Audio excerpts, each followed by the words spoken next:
I'm an 8-figure real estate entrepreneur, and for some crazy reason, I decided to invest in a halal fried chicken franchise, and I completely regret it.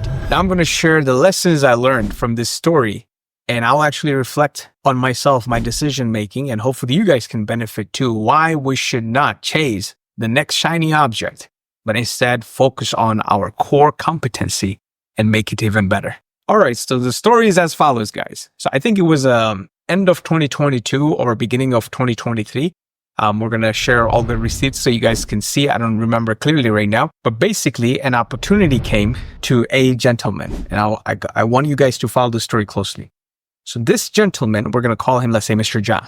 So with Mr. John, I have some big plans in mind. We want to do a lot of business together. We're going to partner up, take over the whole world on many other things. Okay. So based on that plans in my head, I decided that, hey, I need to deepen my relationship with Mr. John. So a group of F&B operators, meaning food and beverage operators, reached out to Mr. John and presented this opportunity to him. Like, hey, this is going to be a Savvy Sliders and a Happy's Pizza franchise put together.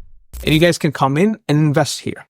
And this Savvy Sliders, why it's interesting is because it's going to have halal chicken. All right. Are you ready to invest? So Mr. John got excited, and he's a nice brother. I don't blame him. He got excited and he was like, yes, let's do it. How much money you need? X amount. It's $40,000 per share. I forgot exactly how much shares he needed to raise.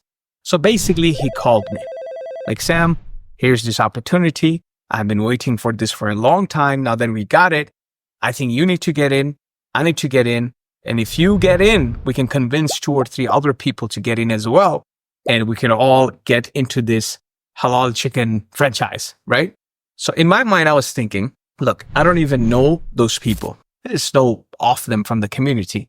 I've never hung out with them. There's 2 operators. I've never had coffee with them or nothing. I just know one of them. And I have never met the other person, right? Anyways, but with Mr. John, I love this brother, you know? I was like, I want to deepen the relationship with this gentleman. So since he is bringing this opportunity, there is this power plays in networking in business where he needs to look great in front of those people. And maybe he has some plans to do with those people. I don't know. And that's how usually it is, right? So I wanted him to look really good. So this will make him feel happy with me. And then we can do more businesses and go about conquering our world, the plans that I had in my mind, right? So just based on that calculation, I was like, okay, I pledge 40K share. Then he was like, okay, great. Can you talk to this other person and convince him because he's going to listen to you? I'm not going to name the other person, but I called him, and poor fella, I also convinced him to invest another 40K. Subhanallah, almost time, man.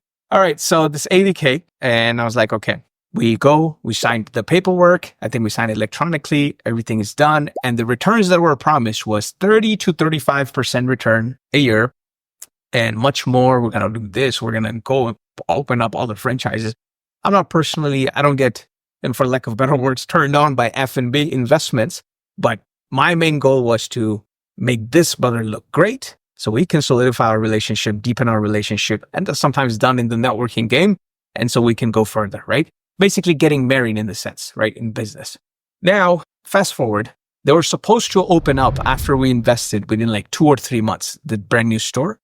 It took them a year and a half to open up, literally. So we're supposed to cash flow on month 4, but we did not cash flow until like month 19 or probably more, right?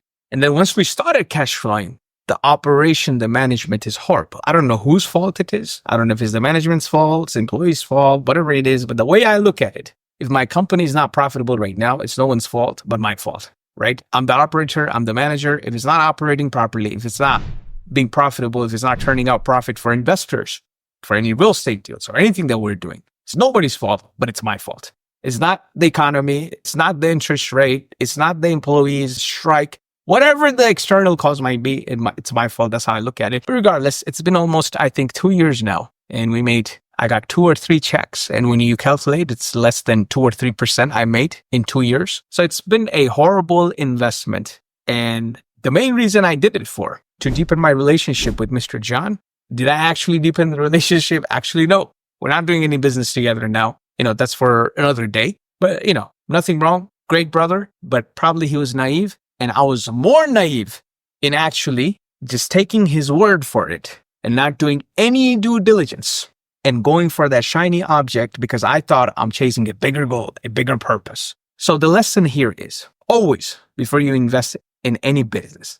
And I understand, guys, for what I just shared, probably 90% of you, you're not going to probably relate. But for that 10% I'm talking to you, sometimes you do deals. Your goal is not the profit from this deal itself, which of course we want every deal to be profitable. And you saw it's going to be profitable, but your goal is proximity. Your goal is power to something else, proximity to something else. You want this to be a stepping stone to get to the next step of whatever you're chasing. There's nothing wrong with it. That's how in real world deals are made. Not every deal in and of itself would be a killer, but what this deal will lead to will be more than a killer. So for me, it was one of those deals. There's nothing wrong in thinking like that, but the mistake I made, and probably Mr. John expected that from me, but he also got excited as soon as he called me. I was like, done, you know? Maybe he was expecting if I get Sam on board, maybe he's more knowledgeable, let's say, in this field. Maybe he's actually going to look at the paperwork, due diligence and whatnot.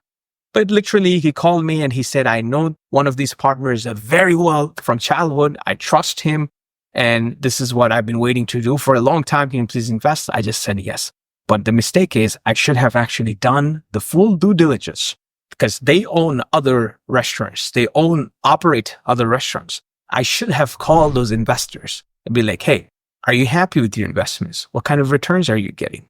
Is it how they promise? Are they easy to reach or very hard to reach? Do they keep the timeline? How experienced they are? Basic due diligence questions, guys, when you're doing these investments, right? Especially when you're doing investments. And I want to end with this outside of your core competence. I have nothing to do with F&B. I enjoy good food, even though I don't get to enjoy a lot because I stick to a, diet right now.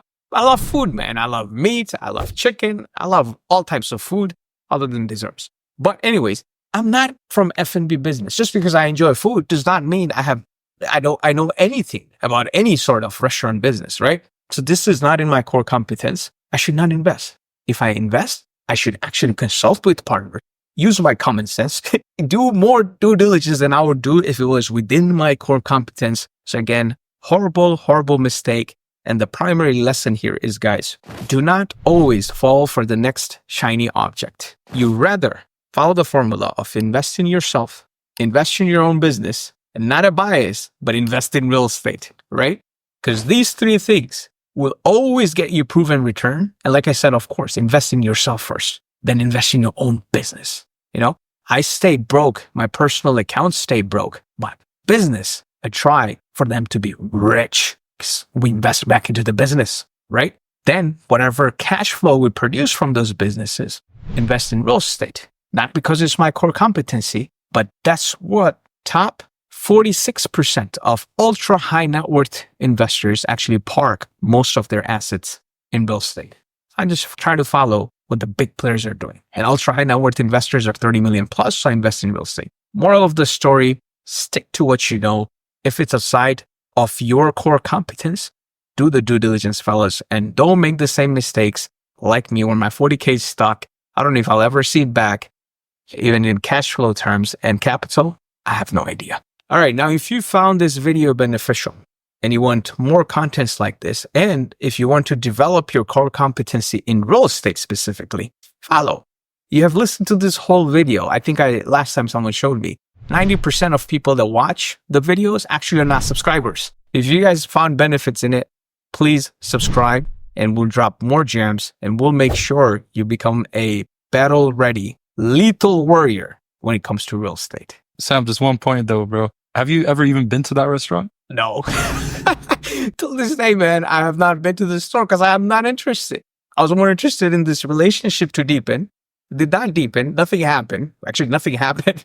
And I'm not getting any money back. So it's a complete waste. Total waste.